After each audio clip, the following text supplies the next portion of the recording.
Lazy, overrated, selfish. That's how some of Manchester United's biggest legends have described Marcus Rashford. Yeah, not my words. Those are the kinds of labels he's been slapped with by people who wore the shirt before him. But here's the twist. Rashford leaves United, and guess what? The club looks the same. In fact, some say it's even worse. So why is all the heat landing on his head? Now hold up, because this is where it gets spicy. The moment Rashford steps out of England, suddenly he's scoring goals for fun, creating assists every game like he's a different player altogether. So is the criticism fair, or are these legends just making him the easy target for a club that's been in chaos for years? Stick with me, because in this video we're diving deep into why United legends can't stand Rashford and whether he's the problem or just the scapegoat. When you listen to Manchester United's legends talk about Marcus Rashford, you'd think he committed some sort of crime against the club. Paul Scholes went straight for the jugular, saying he struggled to even feel happy for Rashford because of his attitude. He called it disgraceful, pointing out how many times he saw Rashford simply walking during games. Scholes even said that Rashford's 30-goal season was just a one-off, an exception, and that in the last 2 years his level dropped so much that moving him aside was the only choice. Now, that's harsh. Think about it. How many players hit 30 goals in a season for United in the last decade? And yet Scholes dismisses it like it was a lucky break. Then you've got Roy Keane, and you know Roy never bites his tongue. He hammered Rashford for not running enough, saying at 26 he's not a kid anymore, and with that massive contract he should be the one covering every blade of grass. To Keane, work rate is everything, and if you don't show it, you're done. But here's the thing, was Rashford really lazy, or was he a product of a team that had no clear plan? Because when a squad is in chaos, you can sprint all you want, but if the system is broken, you just look like you're chasing shadows. Ryan Giggs took it further, comparing Rashford at United to Rashford at Barcelona.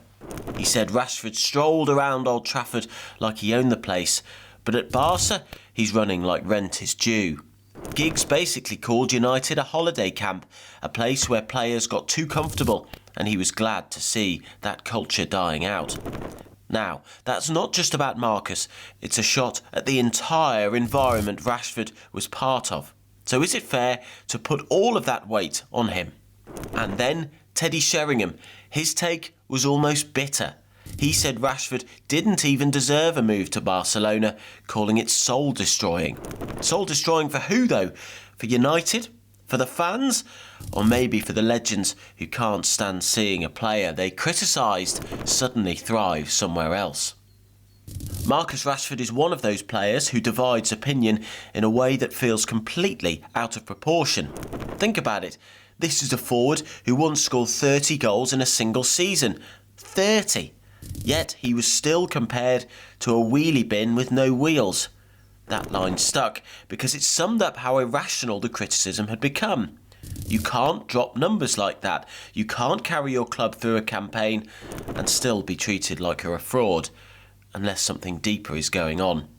And the truth is, with Rashford, it stopped being about football a long time ago. Yes, fans love banter. Yes, form matters. But the hostility towards him has crossed lines most players never have to face.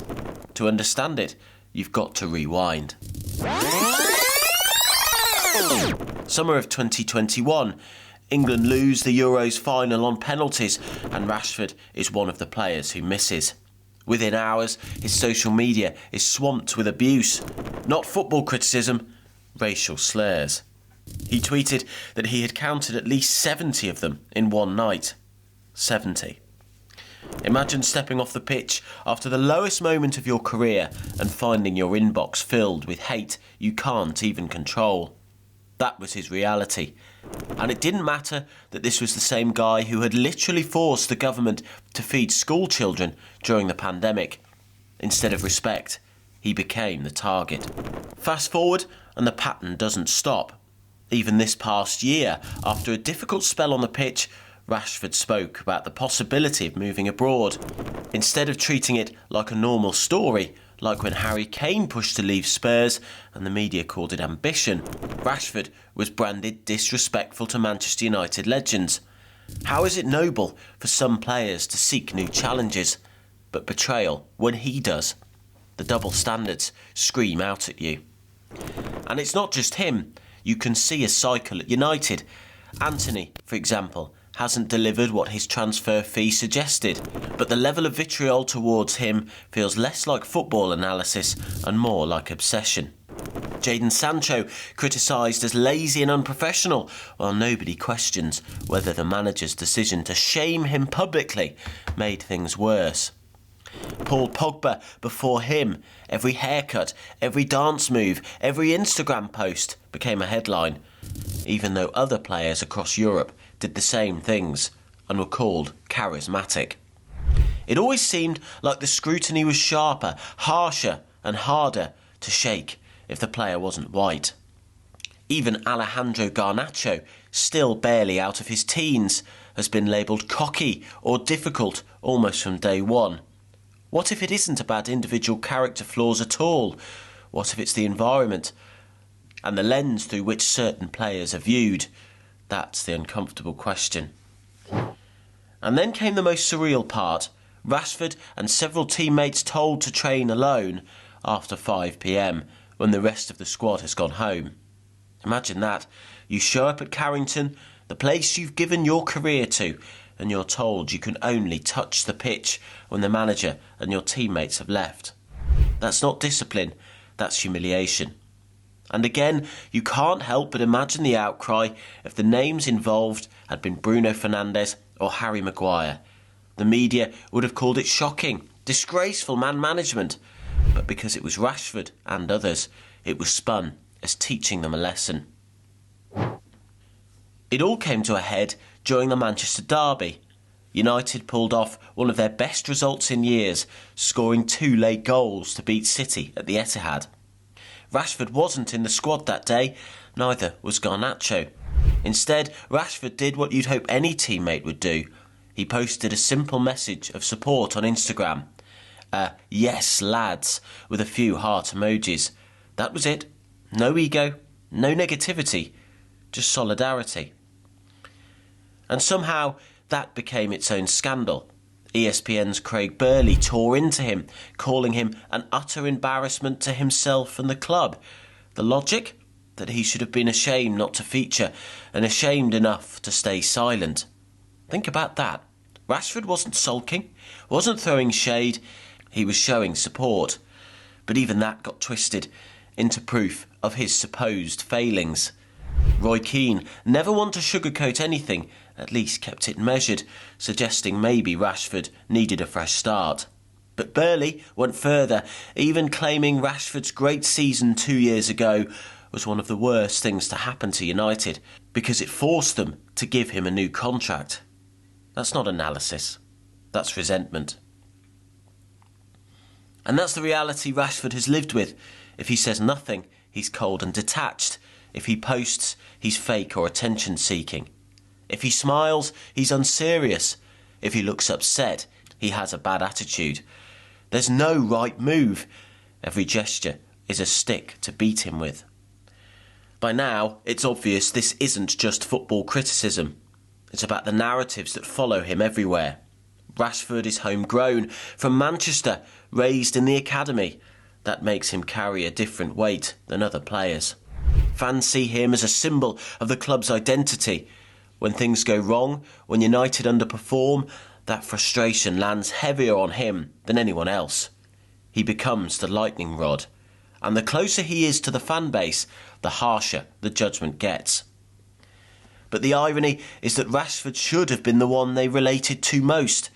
He grew up dreaming of the same stadium, singing the same songs, wanting the same trophies. He wasn't an outsider, he was one of their own, and still he ended up carrying the sharpest criticism from his own people. Yes, Rashford has had moments where he slipped, the missed training, the extended trip, small lapses here and there, but those were rare and they were punished in real time. Yet they were held against him as if they defined his whole career. The image of laziness and lack of commitment became his reputation, even though it didn't match reality. And then there's what he's done off the pitch. Few footballers ever use their platform to challenge government. Rashford did. He changed policy. He fed kids. He became a voice for people who have never had one in the game. Instead of celebrating that universally, critics framed it as a distraction, as though caring about something bigger than football somehow meant you weren't serious about football. That logic was twisted, but it stuck. That's why it hurt when the club itself seemed to give up on him. United, a place that once prided itself on loyalty, slowly pushed him to the margins. Training alone, painted as a problem, treated like a burden. After everything, the goals, the campaigns, the loyalty, the years, he was left to feel like an outsider in his own home. So when Rashford finally said he was ready for a new challenge, it didn't come as a shock. Because how long can you give everything to a club that no longer protects you? How long can you be misunderstood before you walk away? And that leaves us with the big question. Were the legends fair in their brutal assessments, or did they just need someone to blame for United's never-ending downfall? Drop your thoughts in the comments. I want to see where you stand on this. If you enjoyed the video, hit that like button, subscribe for more football stories, and I'll catch you on the next one.